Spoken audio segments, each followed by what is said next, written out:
Hey everybody, Chad Valdez coming at you, the host of the Chad Valdez YouTube channel, coming at you on a New Year's Eve 2023. Oh my God, I cannot believe how fast 2023 seemed like it's just zipped on by, and I'm hoping that 2024 will tap its brakes just a little bit. These years are going by faster and faster than the year before.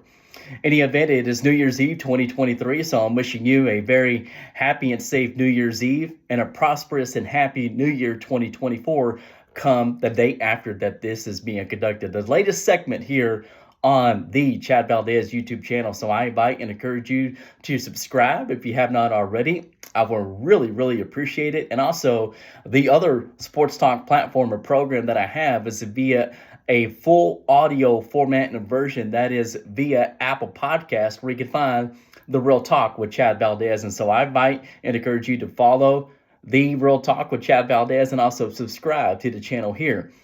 This is going to be a really quick one, everybody. Talking about my Dallas Cowboys victory. They won. In the end, it was a win for the Cowboys. Not the best win that they had. You know, part of Mike McCarthy's post-game speech in the locker room, he had said like 2 or 3 times, it's a great win. I don't believe that it was a great win. I believe that a great win this season has been over the Philadelphia Eagles at home and also the Seattle Seahawks game, because that now Seattle is a playoff contention team as they won some big-time games over the Eagles and a come-from-behind win, and also versus the Tennessee Titans, even though that's an AFC team. So I believe that those were great wins over Philly and Seattle at home, not necessarily the game last night on the 30th. Jimmy Johnson night getting inducted into the Ring of Honor finally. That thing can be put to rest ever since Jerry Jones announced it of the Carolina Panthers game, and it came to fruition on the 30th. So that is finally in the rearview mirror. With Jimmy Johnson in the Ring of Honor, that curse is over, and hopefully, knock on wood here, the curse, if you don't want for the Dallas Cowboys, is over as well. What Michael Irvin was saying about the Super Bowl, as Jerry Jones would say.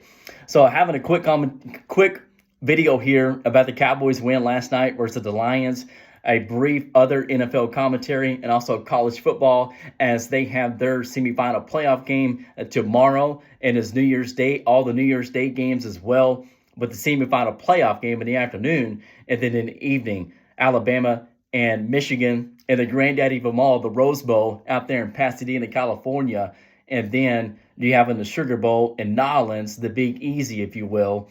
And that's going to be in the evening, 7:45 Central, 8:45 Eastern. Call it 9 o'clock. The game goes 3 hours plus an extended halftime show, whatever. And so you're looking at midnight when it comes to the East Coast. And so digress on that part. If you're on the East Coast there, you're going to have to, maybe take some decaffeinated coffee or something to keep you up late at night. And you got to go to work the next day, most likely the 2nd on Tuesday. So about the Dallas Cowboys victory over the Detroit Lions, so that was a gut punch for the Lions. They had a lot of momentum late in the fourth quarter after the Dallas Cowboys were inability to run the ball. If they had a stout running game, they could have milked the clock the last time that they had the ball. Obviously, the last time they had the ball was that, when they got the onside kick, that CeeDee Lamb, a tremendous game that he had, a career night, MVP player of the game, MVP of the game. That is my son Ryder's 15 years old. That's his favorite player, CeeDee Lamb. He went to Oklahoma. My son's 2 favorite teams is Oklahoma and A&M.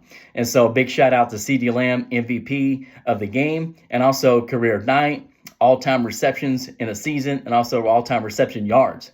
So, if we got the ball on that onside kick return to kneel it as the clock ran out, right, of the game.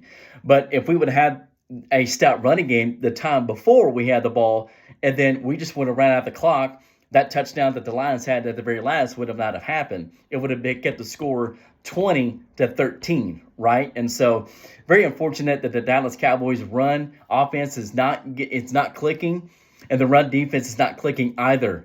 Before I get any further, this is some moonshine here. It was a celebratory puff of a cigar and a toast last night.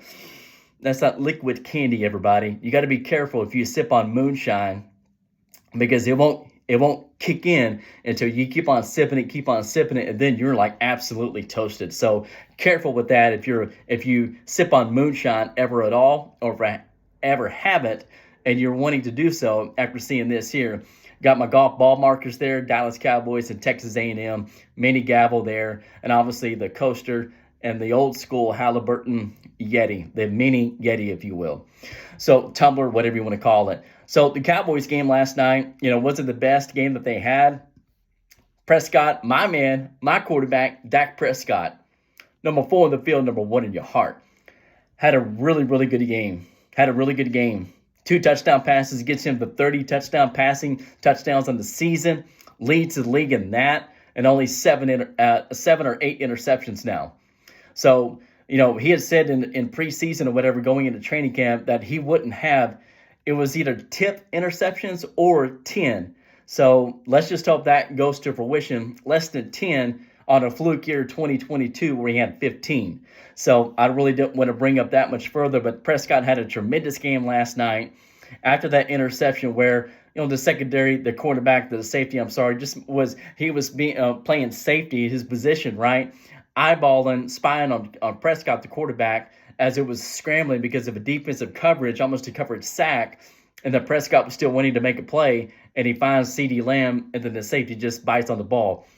Safeties in the NFL, they can make plays too, everybody. You just want it limited if you're a quarterback. Just got Jared Goff. He had 2 of those last night. 1, former Texas A&M secondary of Donovan Wilson. Number 6, he packs a punch as well.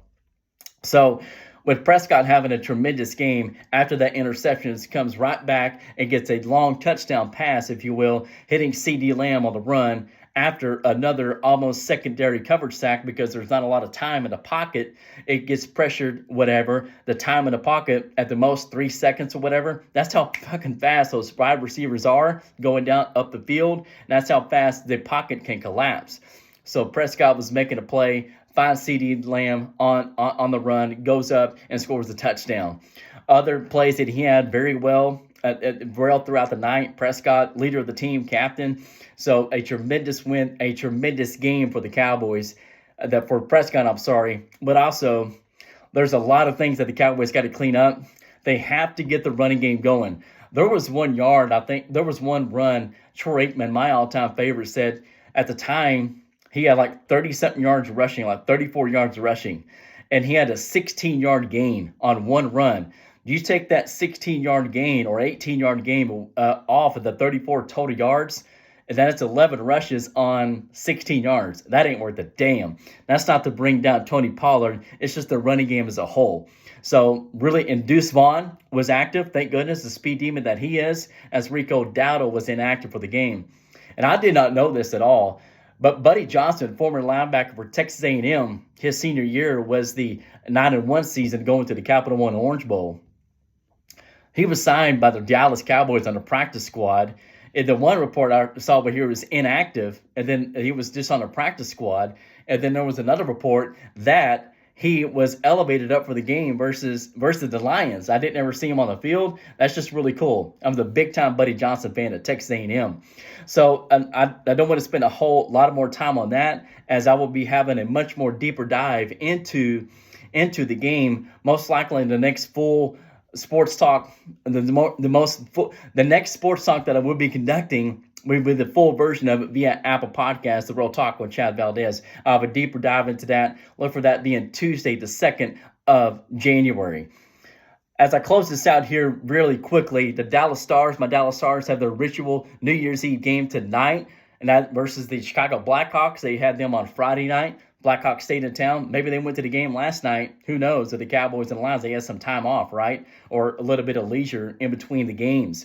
So that is going on. Hope the Stars kick off the new 2024 the right way versus on a win over the Blackhawks tonight. You got the college football semifinal playoff game coming up tomorrow afternoon. You got Alabama and Michigan. As I said earlier, that is what college football is all about. And then the later game, the second game, is Washington and the Texas Longhorns. And being an Aggie that I am, I'm definitely pulling for the Washington Huskies in this game. That's who I have favored. I got Alabama going all the way over Washington Huskies in a national championship game a week from tomorrow on January the 8th. For hopefully Nick Saban's his 7th with Alabama and 8 overall. As always, everybody, tell a family member, tell a friend, and until next time, I will get you on the next Sports Talk segment right here on the Chad Valdez YouTube channel.